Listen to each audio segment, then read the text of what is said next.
அனைவருக்கும் வணக்கம்.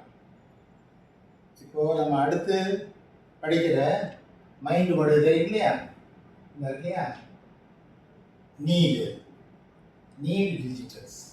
இந்த நீடை எப்படி பயன்படுத்துறது? இந்த நீடுனா என்ன அர்த்தம்னா தேவைங்கிறது ஒரு உணர்வு. இதுக்கு முன்னால் படித்தோம், தைரியங்கிறது ஒரு உணர்வு. மஸ்ட்டு படித்தோம், அவசியங்கிறது ஒரு உணர்வு.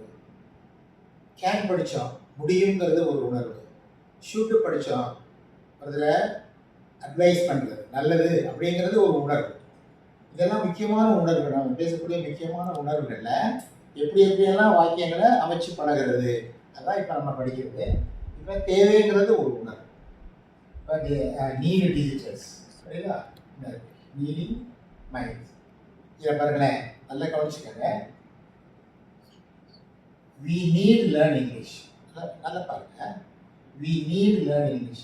நீடோட அந்த ஆக்ஷன் கொண்டு வந்தார். we need. இது மாடல். இதை மாடலாகவும் பேசலாம், மாடல்னா மைண்ட் லெவல்லையும் பேசலாம், கிராமட்டிக்கலாகவும் பேசலாம். கிராமட்டிக்கல்லாம் வரும்போது அது கிராமட்டிக்கல் சென்டென்ஸ். இதில் நம்ம மைண்டை இம்ப்ளிகேட் பண்ணுறதில்ல, புரியுதா? அப்போ ரெண்டுக்குள்ள வித்தியாசம் எல்லாம் கவனிங்க. we need learn English அப்படின்னு சொன்னால் மாடல். அதை எப்படி அமைக்கிறது? we need learn. இதை ப்ரெசென்ட்ல தான் பேச முடியும். இந்த அமைப்பை we need learnங்கிறத ப்ரெசென்ட்ல தான் பேச முடியும், பாஸ்ட்ல இதை பேச முடியாது. ஆனால் இதை ப்ரெசென்ட்லேயும் பாஸ்ட்லேயும் ஃபியூச்சர்லேயும் கிராமட்டிக்கலாக பேசணும்னு சொன்னால் இங்கே இருக்கலையே, எனக்கு கீழே கொடுத்துருக்கேன் பாருங்களேன், we need to learn English. அப்போ இது ப்ரெசென்ட். இது பாஸ்ட்ல கொடுத்துருக்கேன், we needed to learn English. அதே மாதிரி இதை ப்ரெசென்ட்ல we need to learn English. We need to learn English in the present. We needed to learn English in the past. அதே மாதிரி we shall need to learn English அப்படின்னு சொன்னா future. இப்போ நீங்கள் பேசும்போது நீங்கள் இப்படியும் பேசலாம், இப்படியும் பேசலாம். இப்படி பேசினா இங்கிலீஷில் அது ஒரு ஸ்டைலு, இப்படி பேசுனா அது சம்திங் ஆர்டினரி அப்படின்னு நம்ம வச்சுக்கலாம். அதுக்காக பாருங்க, கிராமட்டிக்கலை she needs to learn English. ஷீக்கு நீட்ஸுங்கிறது கிராமர். இப்போ புரியுது நினைக்கிறேன். இது மாடல். நீடு லேர்னுங்கிறது modal. Need to learn, needed to learn, shall need to learn அப்படிங்கிறது கிராமர். அதனால அதை கட்டி காமிச்சிருக்கேன். இது கிராமட்டிக்கலாக பேசுகிறேன். தேவை அப்படிங்கிறது. இதே மாதிரி நீங்கள் நிறைய சென்டென்ஸ் அமைக்கலாம். என்ன சொல்கிறது? So we need go for an outing. We need go. ஒரு அவுட்டிங் போகிறது நமக்கு ஒரு தேவை. We need go. We need to open the door just for getting the breeze. இந்த கதவை திறந்து வைக்கிறது நமக்கு. We need to go out and sit and talk. வெளியில் போய் நம்ம உட்காந்து பேசுறது நல்லது. இதெல்லாம் நான் மாடலாக பேசுகிறேன், என்னுடைய மனசை பேசுகிறேன். இதே நான் கிராமட்டிக்கலாக கொண்டு வந்தால் need to, needed to, shall need to, shall will போட்டுக்கலாம் இல்லையா? அது இப்போ இட் இஸ் கிளியர் ஆகிடுது. இப்போ பாருங்க, இதெல்லாம் மாடல் தான். இப்போ எனக்கு செய்ய தேவையில்லை அப்படிங்கிறத என்ன சொன்னான்னா, we need not learn Greek.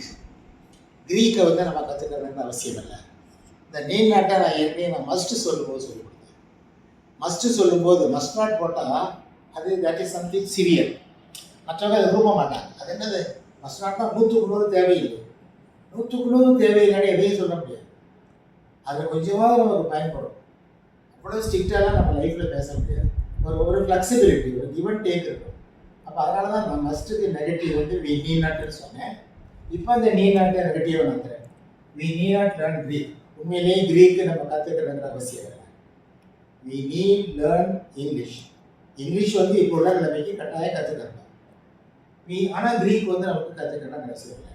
இதே மாதிரி என்ன செய்யலாம் சொல்லலாம். So we need not waste time. So we need not go for go for the marriage. We did not go to the playground just for relaxing. அதனால் இதை நீங்கள் பேசி போகணும். நிறைய முதல்ல எழுதுங்க, பேச வேண்டாம். முதல்ல just make a writing practice and then you go for the speaking practice. புரியுதா? சரி, அதனால் பாருங்க, need we learn classical languages? இப்போ நான் ஒரு கேள்வி கேட்குறேன். இதெல்லாம் மாடல் தான். need we learn classical languages? இந்த கிளாசிக்கல் லாங்குவேஜஸ் நமக்கு தெரியும். சான்ஸ்கிரிட்டு, ஹீப்ரு, அரபிக்கு, லாட்டின், இஜிப்ஷியனு, இதெல்லாம் நிறைய கிளாசிக்கல் லாங்குவேஜஸ் இருக்குது. அது அவன் கேட்குறான், அதெல்லாம் நமக்கு தேவையா? தேவையில்லை. அதுக்கு ஆன்சர் சொல்லி பாருங்க. Yes we need. நோ போட்டால் நோ வி நீட். இப்படி தான் அதுக்கு கேள்விக்கு ஆன்சர் இப்படி தான் பண்ணணும். இதே மாதிரி நீங்களே கேட்டு போடலாம். Need we need we need we need we need we.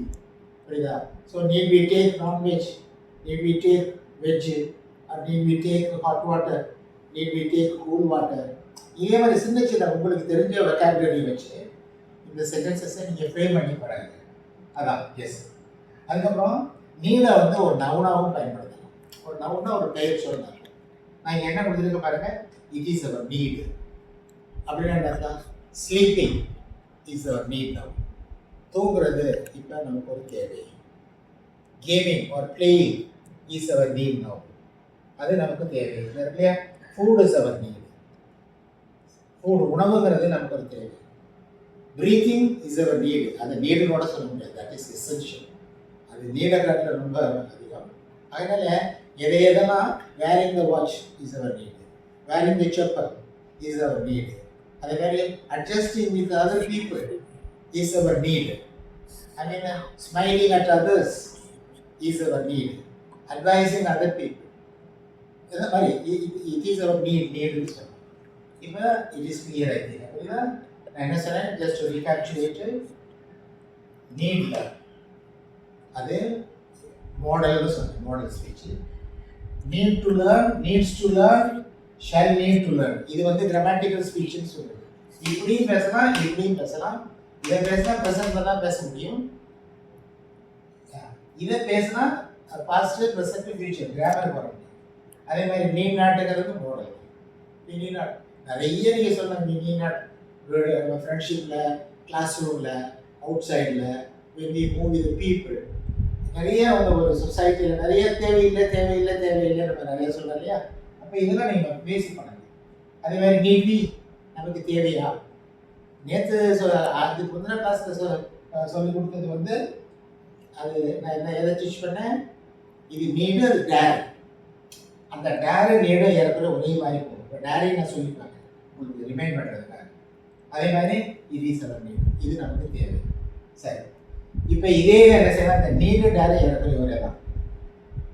நான் என்ன சொன்னேன், dare. I dare speak English. Dare ஸ்பீக்னா மாடல். நான் இது முந்தின கிளாஸில் சொல்லி கொடுத்தா நான் திருப்பி சொல்லித்தரேன். ஏன்னா இந்த டவுட்டு நிறைய பேருக்கு உண்டு. நான் பல பேருக்கு இந்த டவுட்டை கிளியர் பண்ணியிருக்கேன்.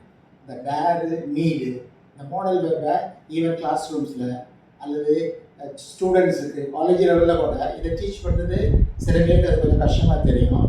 பிகாஸ் நம்ம அதை கற்றுக்கிறதுனால. இப்போ இதில் வந்து if it is clear value you can take it. பாருங்க, அதே மாதிரி என்ன சொன்னேன், we need learn English. We dare, டேருக்கு என்ன வார்த்தை, we dare speak. Dare speak English. Dare to ஸ்பீக்னா கிராமர், டேர் டு ஸ்பீக்னா கிராமர், ஷேல் டேர் டு ஸ்பீக்னா அது கிராமட்டிக்கலாக பேசுது. அதே மாதிரி என்ன செய்யலாம், we dare not speak English, அது மாடல் தான். நமக்கு இங்கிலீஷ் பேச தைரியம் இல்லை. Dare we speak English, English பேச நமக்கு தைரியம் இருக்காங்க. அதே மாதிரி டேர் டேவில் அதை நேற்று நடக்குது இல்லையா? அதனால இந்த நீடையும் இந்த டேரையும் கொஞ்சம் you just chit with your team of members and consult, or sometimes if you want to isolate yourselves, sometimes loneliness will help us much. தனியாக உட்காந்தோட நீங்கள் என்ன செய்யறதுன்னு சொன்னால், இப்போ நான் சொன்னதை, so when you repeat this, then only the learning is finalized. இப்போ இது வந்து லேர்னிங், இது ஃபஸ்ட் டைம் தானே. செகண்ட் டைமில் தான் எதுவுமே வந்து ஒரு ஃபினிஷிங் கிடைக்கும். அதே மாதிரி தனியாகவோ அல்லது குரூப்பில் உட்காந்தோ மறுபடியும் இதை கொஞ்சம் டிஸ்கஸ் பண்ணுங்கள், எழுதுங்க, கன்வர்ஸ் பண்ணுங்க. அதுக்கப்புறம் ஒருத்தருக்கு கிளியர் பண்ணுங்க. Then you begin to teach. Okay, so thank you very much for your patient listening. All the best.